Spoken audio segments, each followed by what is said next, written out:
Alô, minha gente querida, o nosso tema de hoje é poluição e impactos ambientais. Vocês sabem que toda a vida gera impacto. Só um detalhe interessante. A gente está tão acostumado a falar em coisas negativas que toda vez que a gente fala em impacto ambiental, normalmente nos dizem, então é uma coisa negativa. Não.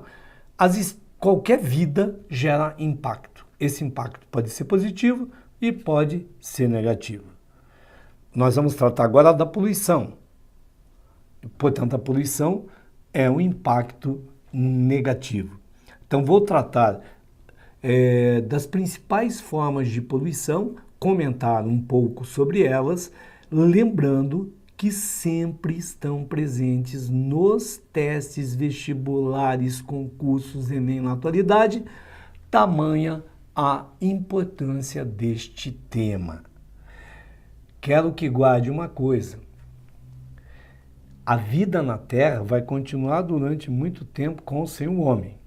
A Terra vai continuar com ou sem o homem. Então, essas agressões ambientais todas estão levando, evidentemente, à extinção de muitas espécies, mas tem colocado em risco também a espécie humana.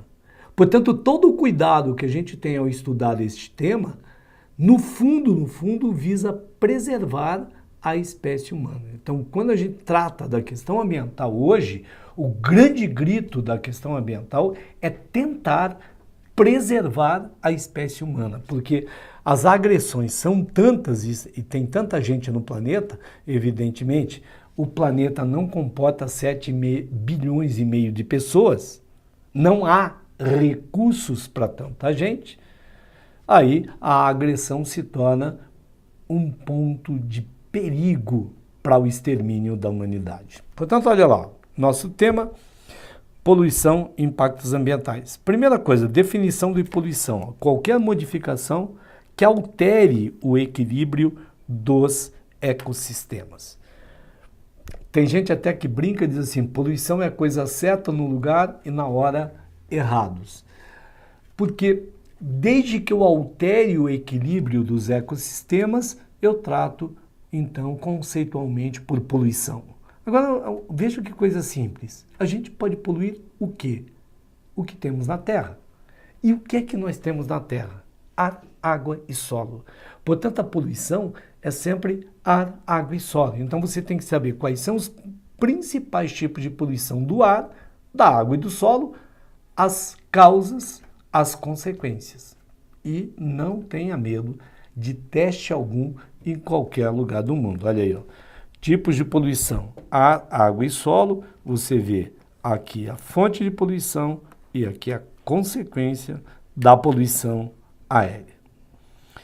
Então, antes disso, eu quero só classificar um pouquinho os poluentes, não que em nível médio as pessoas vão te cobrar exatamente isso, mas você tem produção de texto, você tem um entendimento dos textos e de reportagens, de repente uma charge, aí quanto maior a abrangência do seu conhecimento no assunto, predispõe também ao seu sucesso. Então observe lá, os poluentes podem ser quantitativos e qualitativos. O que é um poluente quantitativo? Liberados por atividades antrópicas, antro, do homem, né? Em quantidades superiores ao que o meio pode suportar e reciclar. Aí quebra a sinergia. O que é isso? O equilíbrio ambiental.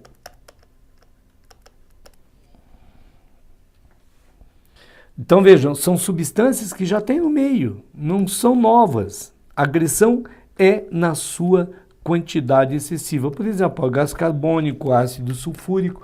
O gás carbônico está na nossa atmosfera. Qual é o perigo atualmente?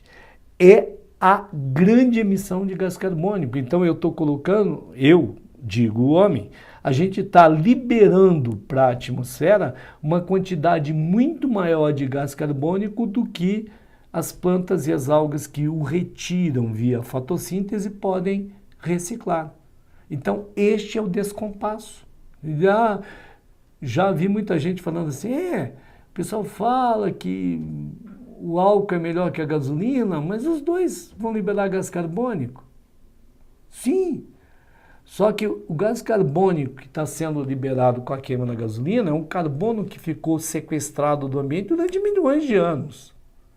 E a velocidade com que a gente tem liberado carbono em função da queima de combustível fóssil é muito maior do que a natureza pode reciclar. Na verdade, a gente sequestra esse carbono durante milhões de anos e resolve soltar tudo em 200 anos. Então é fácil levar a gente entender o descompasso. O álcool não. Eu planto a cana, produzo álcool. Queimo no ano seguinte. O gás carbônico é liberado e a nova safra de cana acaba retirando e sequestrando esse carbono da atmosfera. Evidentemente, para você poder analisar, a gente está considerando que vamos consumir a quantidade de álcool em função da mesma quantidade de cana. Porque se de repente aumentar muito a frota do que usa álcool, combustível, e eu não consigo aumentar a área de produção de cana, vai ter o mesmo descompasso. Tudo bem? Então vamos lá, continuando. Esses são os poluentes quantitativos. Tem os qualitativos, atenção, são substâncias, por isso falo em qualidade, que não estão naturalmente presentes nos ecossistemas. Elas são originadas do quê? Das atividades humanas. Então nós estamos falando aqui de compostos sintéticos e que muitos nem são biodegradáveis. Aí o que acaba? Acumula no planeta e acaba atingindo todas as formas de vida do planeta. Então a gente tem, radioativos, pesticidas, são exemplos de poluentes qualitativos, onde eu estou lançando para o meio substâncias extremamente perigosas que nem existiam no meio e acabam entrando nas cadeias alimentares. Tudo bem? Agora, efeitos sobre a saúde. Primeiro, o poluente pode ser crônico. Crônico, ação lenta, só que grave no longo prazo. A gente tem uma série de poluentes que têm efeito crônico, como resíduos industriais, inseticidas, herbicidas, adubos sintéticos, dióxido de enxofre relacionado a bronquite, ozônio e fibrose pulmonar. Só que, por exemplo, o indivíduo vai se submetendo a esse tipo de poluente, aí lá 20 anos, 30 anos depois, desenvolve, por exemplo, um câncer de pulmão, um câncer de fígado. Muitas vezes a pessoa nem relaciona a exposição àquele tipo de poluente. Mas vamos ver, tem os agudos. Os agudos, o efeito é imediato, né? Então você se expõe, você queima, você aspira, imediatamente está intoxicado, né? Então, se o efeito é imediato, é agudo. Se a longo prazo, crônico. E a gente tem os carcinogênicos, os que podem provocar lesões celulares com proliferação anormal de células, ou seja, os carcinogênicos provocam câncer, como amianto, fumaça do cigarro. O cigarro leva milhões de vidas por ano no planeta. Então, a gente tem que tomar muito cuidado. Mas vai levar o quê? Depende da sensibilidade da pessoa. Vai levar 10, 20, 30, 40 anos, às vezes, para desenvolver um câncer fulminante de pulmão, por exemplo.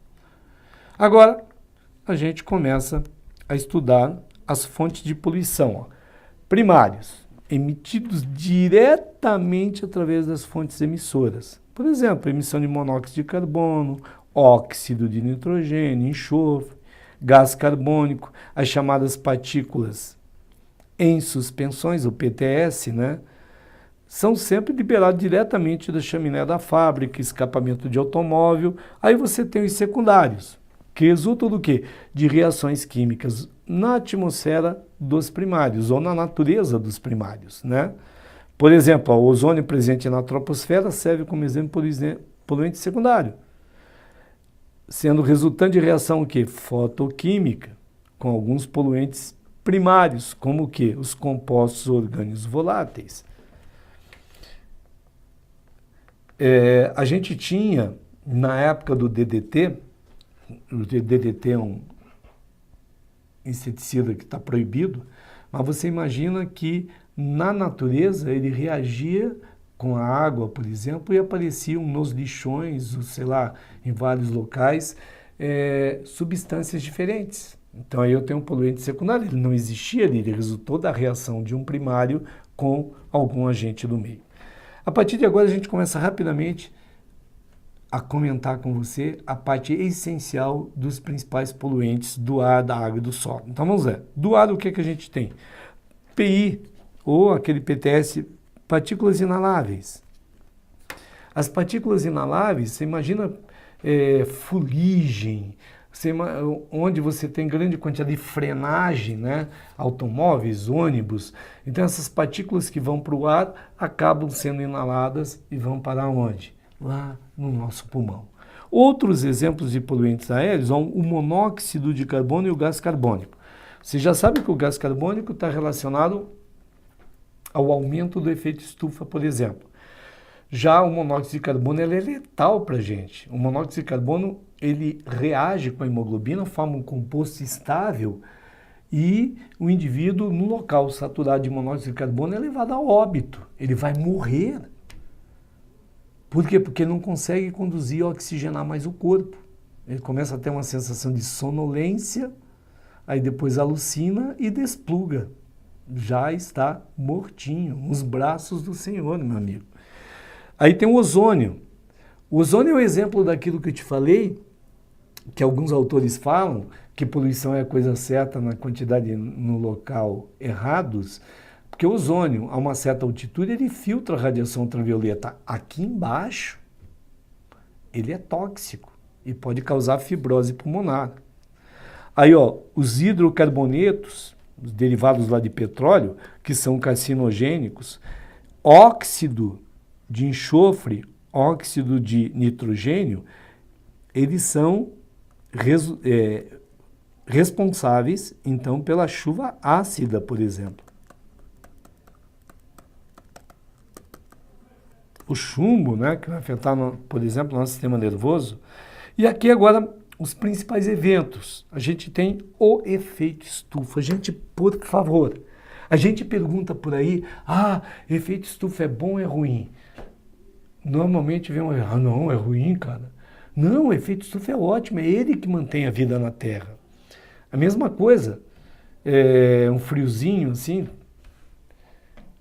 para dormir com cobertor é ótimo. Aí eu chego lá e digo para você, o cobertor mata. Você, não, o cobertor é legal, salva, não deixa eu morrer de frio. Eu digo, não mata.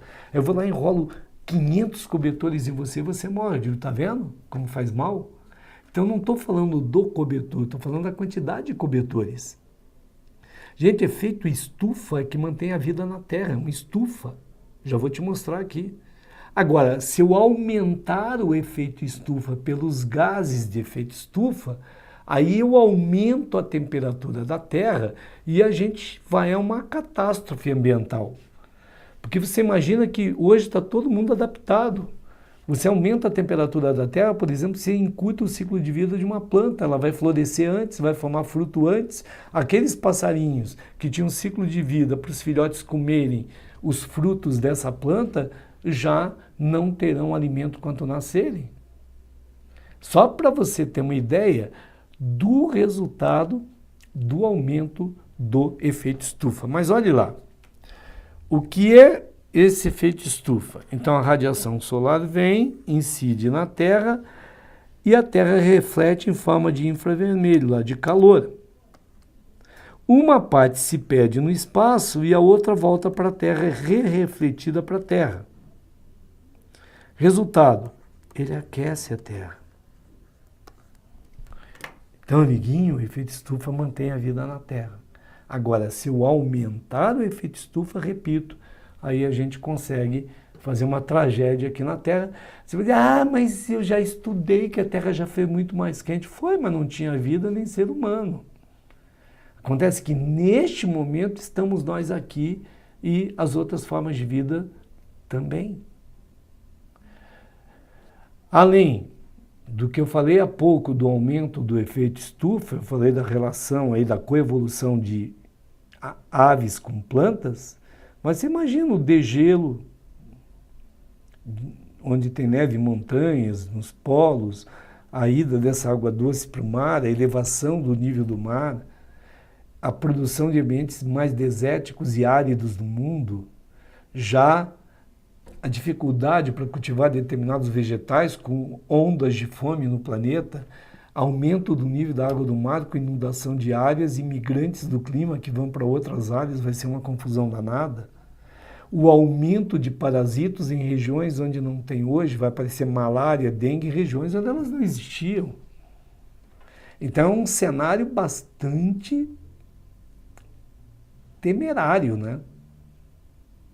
Por isso, olhe muito sobre o efeito estufa. A gente tem gases de efeito estufa, próprio vapor d'água, né? Mas a gente tem o gás carbônico, que é a base, né? Porque é o que tem maior quantidade, mas temos também o metano.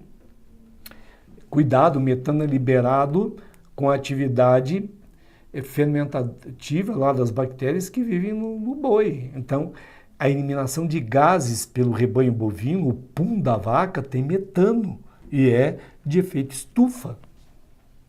Você sabe quando tem a produção de metano, por exemplo, em lixões, em alguns aterros, o pessoal põe um caninho, né? Faz tipo uma chaminézinha e põe fogo lá em cima. Mas não vai aumentar o efeito estufa? Só que é muito melhor liberar gás carbônico pela queima do metano do que o metano, que é umas 80 vezes mais perigoso como gás de efeito estufa do que o gás carbônico. Óxido de nitrogênio, gente, 200 vezes pior do que o gás carbônico. Então, tem vários gases que são de efeito estufa. Tudo bem? Olha o que eu disse aqui, ó. O acúmulo de gases como CO2, metano, acentua o efeito estufa, que é um fenômeno natural, como eu falei, aumentando a temperatura global da Terra. Um outro dado é a inversão térmica. Então, ocorre principalmente no inverno e interrompe a corrente de convecção. Gente, a brincadeira toda está aqui, ó, sem inversão. O que é quente sobe, o que é frio desce. Então, gente, como o ar quente sobe, o ar frio desce, eu tenho aqui uma corrente de convecção. Por isso é bom estar lá na praia que tem uma brisazinha. No inverno, em alguns locais, muitas vezes ocorre o que está aqui, ó. Uma camada de ar quente, ela fica presa entre duas camadas de ar frio. E o resultado é o que você vê aqui, ó. O que acontece então? Gente, se a inversão térmica ocorrer numa região sem poluição, é um fenômeno climatológico que vai passar. A questão é região industrial, região com grande poluição, porque também ninguém é mal. A gente tem que entender o ambiente e a ação do homem no ambiente de uma forma fria, como cientista. Não adianta agora ficar procurando culpado, porque da Revolução Industrial para cá, mudaram os paradigmas. O pessoal achava que isso não tinha problema algum, que a Terra podia... Por quê? Porque quando eu ponho uma fábrica, que eu tenho uma chaminé, eu elimino os meus resíduos, vai lá, sobe com a corrente de convecção, pega as correntes aéreas e espalha pelo planeta. Então acabava a poluição dispersando pelo planeta, dando uma ideia de que não estava acontecendo coisa alguma de ruim. Ora, se eu estou numa região que tem grande fonte de poluição aérea, e uma região industrial, por exemplo, e ocorre a inversão térmica, amiguinho, acumula todo o poluente junto à superfície. Resultado, intoxica as pessoas, principalmente pessoas mais vulneráveis, crianças e velhos, batem nos pronto-socorros com principalmente dificuldade respiratória. Então, a gente tem que analisar sempre a inversão térmica. O local não tem poluição é um fenômeno natural. Onde tem poluição, acaba acontecendo o que você está vendo aqui, ó. O acúmulo na superfície dos poluentes, como a gente observa hoje em muitos locais da China e até do Brasil. Outro detalhe, a destruição da camada de ozônio. Então, principalmente aos fluorcarbonos, né? O que que... Aqui está a molécula de ozônio. Na verdade, é uma ligação de 3 átomos de oxigênio.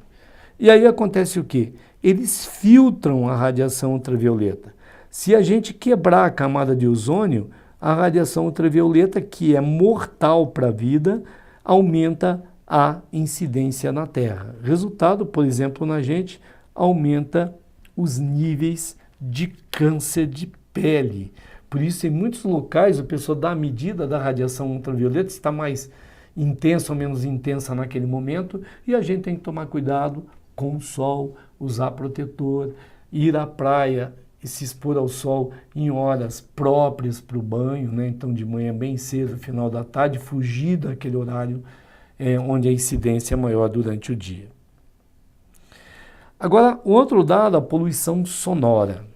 Gente, uma coisa que a gente quase não percebe ou nem leva a sério, é a poluição sonora. Pode atrapalhar a qualidade da vida da gente em muito. Dê uma olhadinha aqui, ó.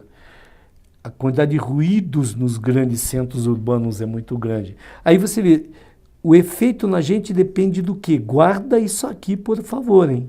Depende da intensidade do ruído, do tempo de exposição e da sensibilidade de cada pessoa.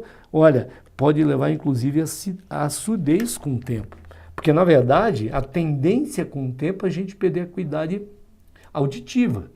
A tendência com o tempo é a gente ficar meio surdo. Agora, se eu me expor constantemente a uma intensidade muito grande de ruídos, eu acelero esse processo de surdez. Ok? Outros distúrbios, ó. Claro, você não afeta o sono, aí você não dorme direito, no outro dia está cansado, afeta a qualidade de vida e o trabalho, aumenta o seu estresse. Se aumenta o estresse, aumenta a liberação de adrenalina. E aí faz o quê? Vai te trazer distúrbio emocional. Por causa, aqui, ó, aumento de doença cardiovascular. Libera mais colesterol. Só para você ter uma ideia. Distúrbios no ciclo menstrual. Então a gente tem um efeito muito avassalador no nosso organismo da poluição sonora, podendo levar até a casos de labirintite, hein? Além de tudo isso que eu falei, tem a labirintite. Então vamos ver depois? Só para você ter alguns dados importantes aí para você. Olha, o nível do ruído em decibéis. Se você 8 horas no máximo de exposição a 85 decibéis. 90 no máximo 4 horas. Olha aqui, ó, 100 1 hora. 105 30 minutos. Gente, se você estiver exposto a 108 decibéis, 20 minutos. Aí, para você ter uma ideia, guarde isso, ó, 108, 20 minutos. Olha algumas coisas. Voz humana normal, em torno de 60 decibéis. Você está com os amigos lá na festa, uma conversa animada, 70 decibéis. Trânsito intenso, 80 decibéis. 85, 8 horas. Imagina o estresse de motorista de táxi, motorista de ônibus. Depois, britadeira, buzina, escapamento aberto, 100 decibéis. Imagina o pessoal que passa na rua o dia inteiro que tem tudo isso, ó, 100, no máximo 1 hora. Casas de show, você não vai na casa de show para ficar 110, 20 a 30 minutos, você vai passar uma boa parte da noite. Decolagem de avião a jato, 120 decibéis. Gente, muito cuidado, portanto. Quem trabalha em locais com grande intensidade de ruído, por lei, é obrigado a usar os EPIs, né? Você tem que usar equipamento de segurança. Então você tem que ter protetor auricular. Cuidado, a vida é uma só. É uma caminhada que você passa uma vez só. Então tem que cuidar da sua saúde. Poluição radioativa. Então, resultado hoje do quê? De explosões nucleares, acidentes termonucleares, né? Tivemos as bombas atômicas, né? E qualquer equipamento que use elemento radioativo. O que provoca? Mutações, olha aqui, ó. Leucemia e, consequentemente, morte, por exemplo. Então, é devastador o efeito da poluição radioativa. Eu trouxe aqui alguns acidentes. Ó, o ano passado fez aí 50 anos de Chernobyl, ó. 26 de abril de 86 na Ucrânia. Ó, o reator estourou, liberou o quê? 50 toneladas de partículas radioativas na atmosfera. O que teve? Todo o pessoal que foi lá tentar ajudar morreu. Morte de dezenas de pessoas, radiação espalhada por diversos países europeus, contaminou, inclusive, alimento da região toda. Crianças com problemas de tireoide, mortes, câncer e muitas outras que ainda nascerão com problemas por causa de Chernobyl. A área está isolada até hoje. A região no entorno, não tem vida alguma até hoje. E nós temos o nosso acidente aqui no Brasil, em Goiânia, em 87, ó, vai fazer aniversário esse ano. Aniversário fechado, né? Gente, é bem possível que lembrem, né? Ó, 1987, estamos aí em 2017. Um homem encontrou uma bomba de césio, né, que era usada em radiologia, o pessoal jogou no lixo comum e era usada para o tratamento de câncer. Então aqui você tem um efeito benéfico da radiação. O sujeito, de onde o ferro velho comprou, e acabou abrindo esse cilindro. O que tinha? 19 gramas de césio 137, que é um pó azul brilhante. Também é vida de 30 anos, olha aqui o pessoal da física, da química vai cobrar, né? E acabou o pó se espalhando lá pela cidade, né? Em Goiânia, contaminando em torno de 250 pessoas. 4 mortes, dezenas de pessoas contaminadas. Você imagina as crianças brincando com esse pó azul brilhante, né? Então, por ignorância, por falta de conhecimento e por negligência de quem descartou esse aparelho, a gente teve esse acidente de Goiânia. Outro dado, você pode ler também sobre o recente, o mais recente, né, em Fukushima, no Japão. Então lembra que quando a gente faz aniversário de época cheia de algum acidente, acabam as pessoas lembrando e cobrando de você. Agora vamos falar um pouquinho da chuva ácida. Ó, um dos principais problemas ambientais em toda a área industrializada do planeta. Resulta do quê? Da concentração de poluente químico despejado na atmosfera. Principalmente óxidos de nitrogênio e enxofre, por exemplo, de termoelétrica. O que acontece quando esses óxidos, por exemplo, de nitrogênio e enxofre, reagem, resultantes da queima de combustível fóssil? Eles acabam reagindo com a água e formando ácidos. Esses ácidos caem. Lembra que o pH da chuva naturalmente é ácido, lá em torno de 5,6. Então, abaixo disso que a gente chama de chuva ácida. O que ela vai fazer? Destruir a fertilidade do solo, destruir plantas, destruir construções e monumentos históricos, comprometer toda a vida terrestre e marinha. Então acaba descontrolando os ecossistemas no momento que compromete espécies chaves desses ecossistemas.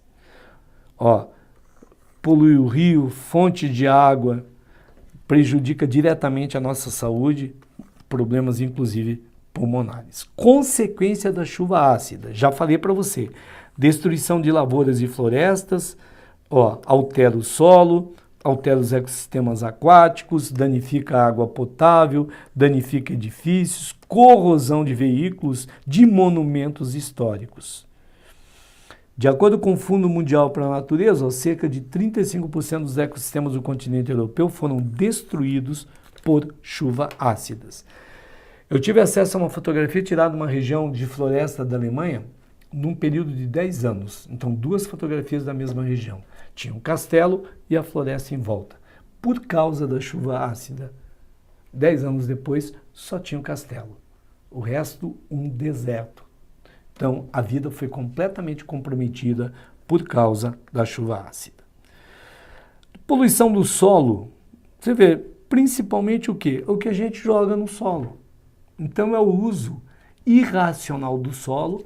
O uso indevido do solo tem transformado o solo em um solo estéril.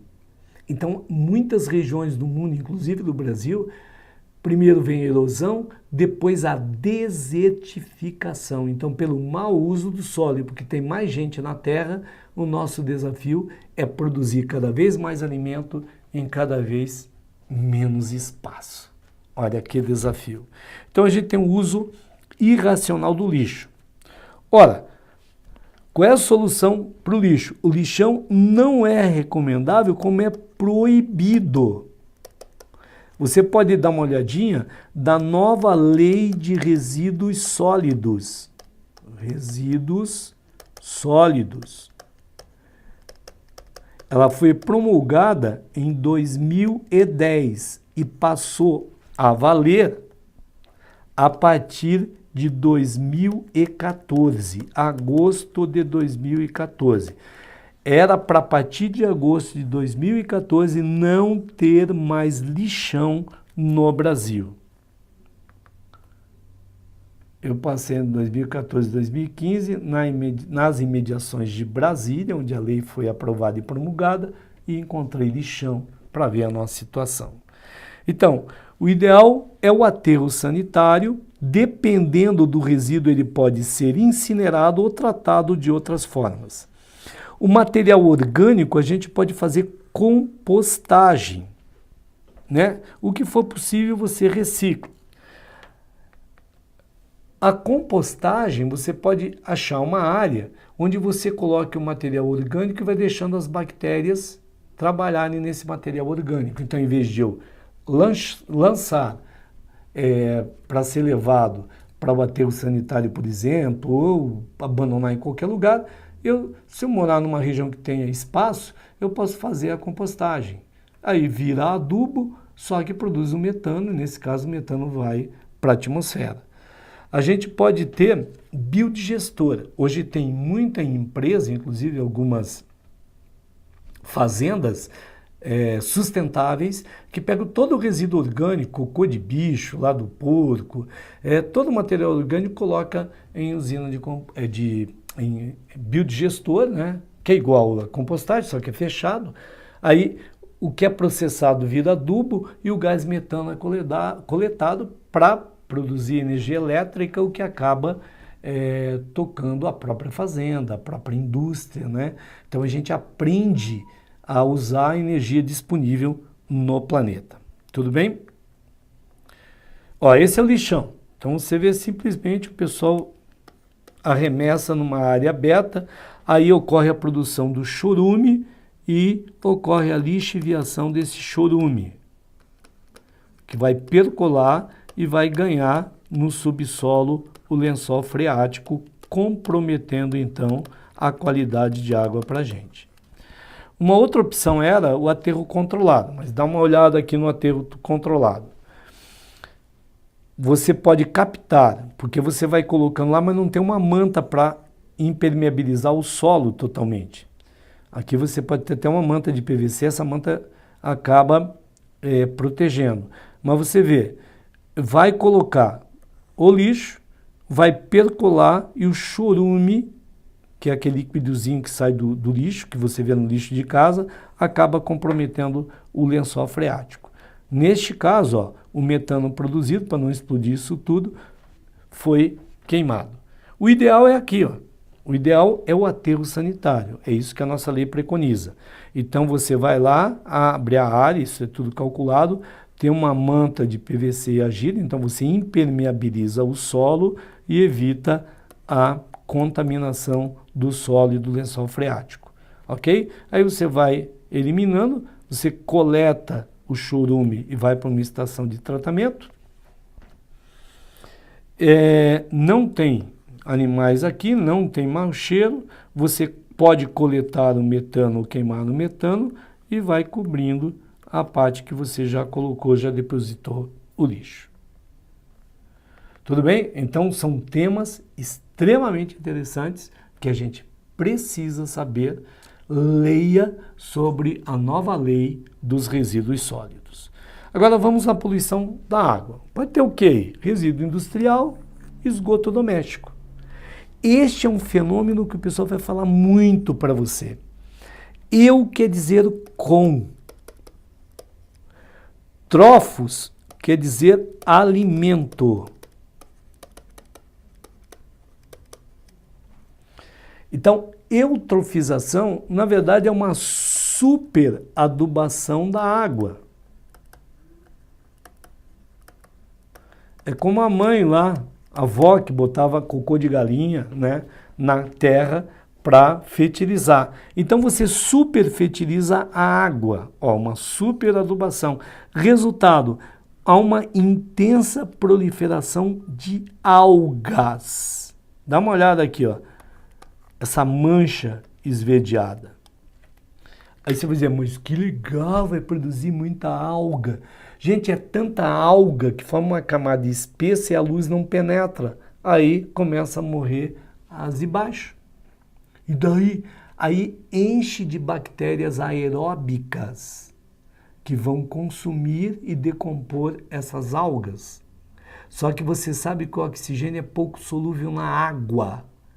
Então aumenta tanta quantidade de decompositores com quem já habita aí, o que acontece? Desaparece o oxigênio da água. E aí morrem todos os aeróbicos. Sobram o quê? Então, o último evento de um processo de eutrofização é o aparecimento de bactérias anaeróbicas que vão deixar aquele cheiro de água podre. Gente, se tem o caso da Lagoa Rodrigo de Freitas no Rio, a gente tem exemplo no Brasil inteiro de eutrofização. Se perguntarem para você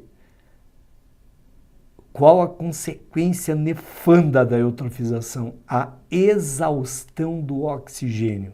Por isso a gente ouve em vários locais com acidentes ecológicos em que aparecem seres aquáticos, peixes, por exemplo, todos mortos. Ah, por quê? Faltou oxigênio na água. Tá bem?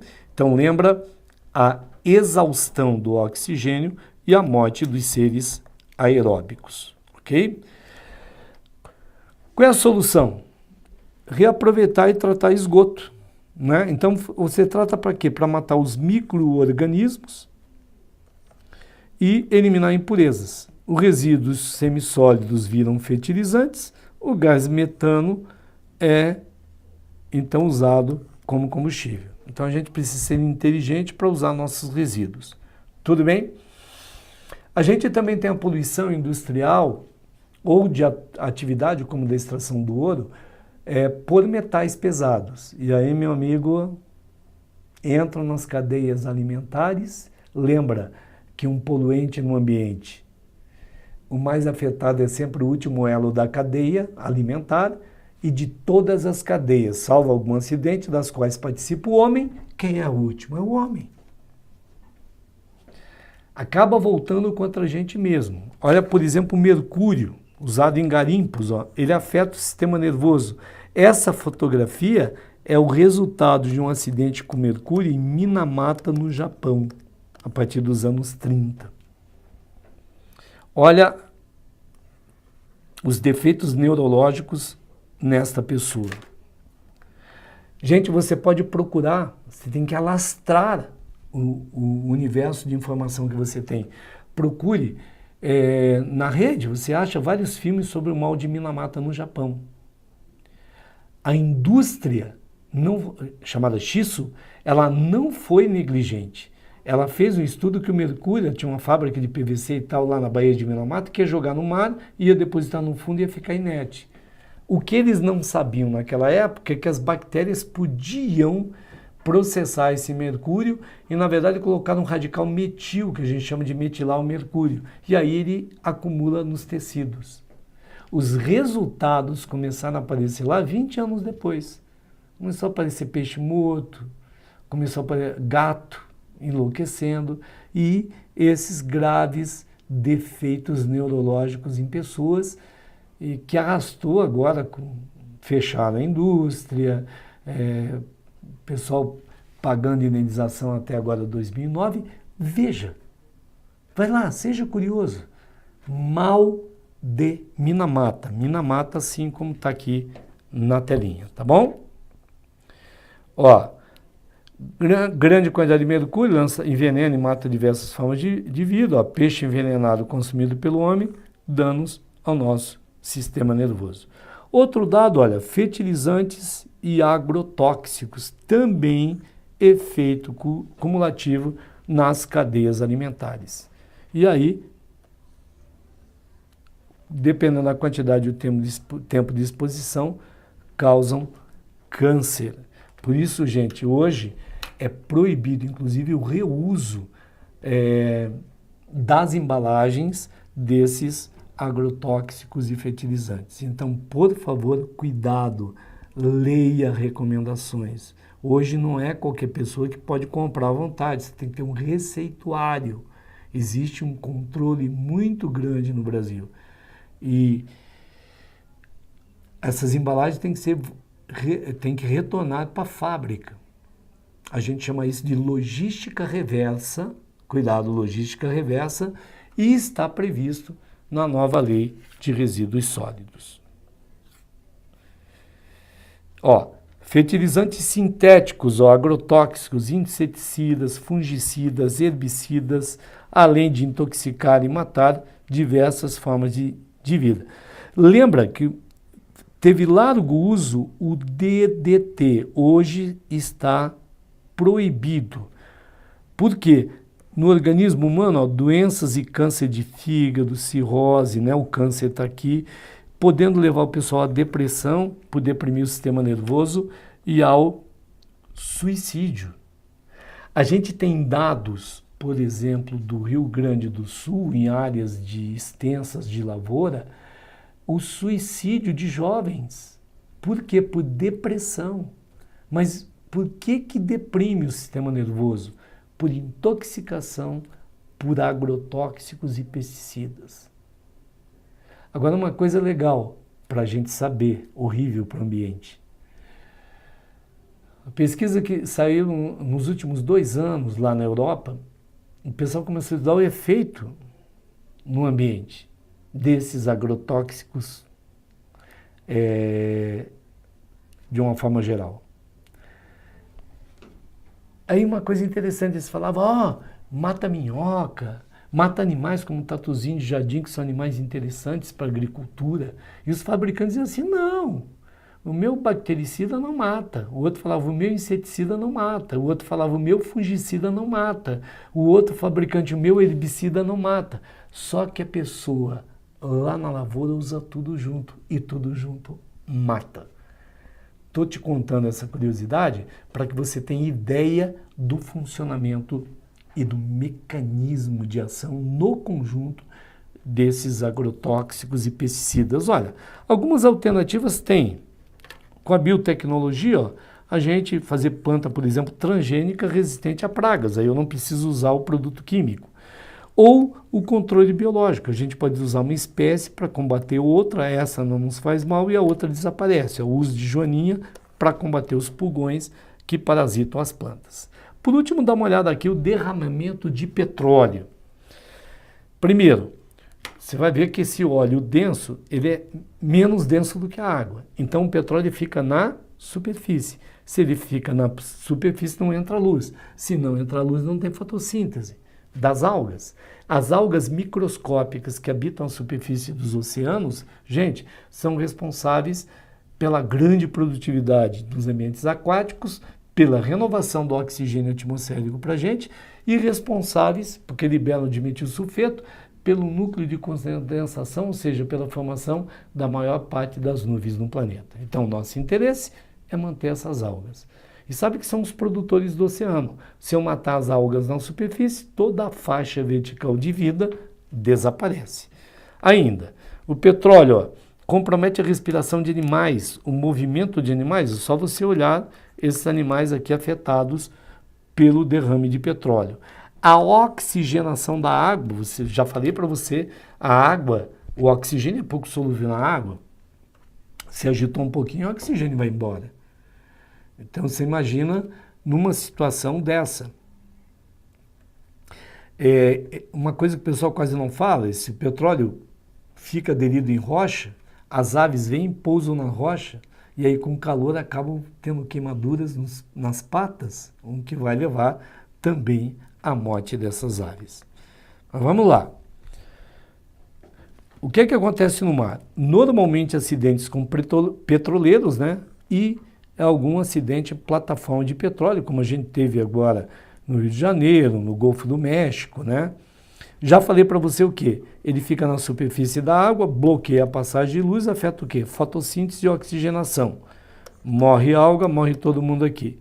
Intoxicação da fauna.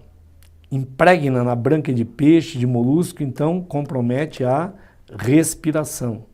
As aves não conseguem voar, não conseguem manter a temperatura corpórea, então acabam morrendo. O mamífero, ó, também perde a capacidade termorreguladora e morre. Em manguezais, ó, manguezal é o berçário natural de muitas espécies marinhas, então compromete a pesca lá em alto mar. Que medidas a gente pode tomar? Em muitos locais o pessoal coloca barreiras de contenção, porque aí você evita que alastre para outras áreas. Bombas de sucção, uso de detergentes. Gente, dê uma olhada no acidente do Exxon Valdez, um petroleiro. Lá, o pessoal no Alasca, o pessoal usou detergente, por exemplo, para tentar varrer esse petróleo do mar. Você sabe que as aves, elas têm uma glândula na base da cauda que produz um óleo que impermeabiliza a pena e lubrifica o bico. Por isso que as aves ficam batendo lá na cauda e depois com o bico espalhando nas penas.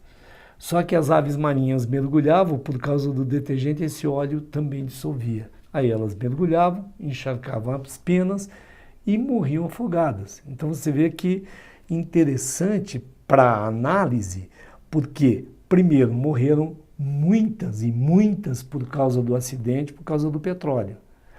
Outras morreram não por causa do petróleo, mas em função do tipo de abordagem para tentar livrar o meio deste poluente. Coisas para você pensar. Aqui você vê um outro dado da água, a poluição térmica. Então você dá uma olhada aqui, que é o resultado da poluição térmica. Aqui, quem faz a poluição térmica. Então escuta bem. A poluição térmica pode ocorrer de forma natural. De repente, um ano muito quente, a temperatura do mar aí no verão de 2014 no Rio chegou a 32 graus. Então, de repente, em épocas mais quentes, eu posso ter naturalmente uma poluição térmica de forma natural. Ou ela pode ser provocada pelo homem. Então, quando você usa a água, por exemplo, para refrigerar turbinas, seja lá termoelétricas, uma usina nuclear, aí se você joga essa água quente de volta para o rio, de volta para o mar, de volta para o lago, aquece a água do mar. E aquecer a água, amiguinho, primeiro, é uma forma de separar líquido de gás. E você já sabe que o oxigênio é pouco solúvel. Então eu aumento a temperatura da água, o oxigênio vai embora. Quem depende do oxigênio morre. Por outro lado, olha o que acontece. Nós humanos, as aves e os mamíferos, guarda bem já isso, ó. Só ave e mamífero são animais endotérmicos, isto é, os antigos homeotérmicos, têm controle de temperatura do corpo. Se não for ave nem mamífero, a temperatura do corpo varia conforme a do meio. Aí você já sacou, né? Imagina peixe que é ectotérmico, antigo pecilotérmico. Eu aqueço a água, eu aumento o metabolismo do peixe, que consome mais oxigênio, mas o aquecimento da água liberou oxigênio. O resultado, morre todo mundo. É o que você viu na foto. E o que é que acontece? Se perguntarem qual é o resultado nefando da poluição térmica, a exaustão também do oxigênio. O resultado está aqui, morte em larga escala. Então, aqui eu estou explicando para você, ó. Leva a temperatura, perde o oxigênio, acelera o metabolismo de ectotérmicos e resultado, exaustão do oxigênio e morte por asfixia. Ok? Gente, assim nós vimos as principais formas de poluição e agressão do meio, quer no ar, na água ou no solo. O que eu peço?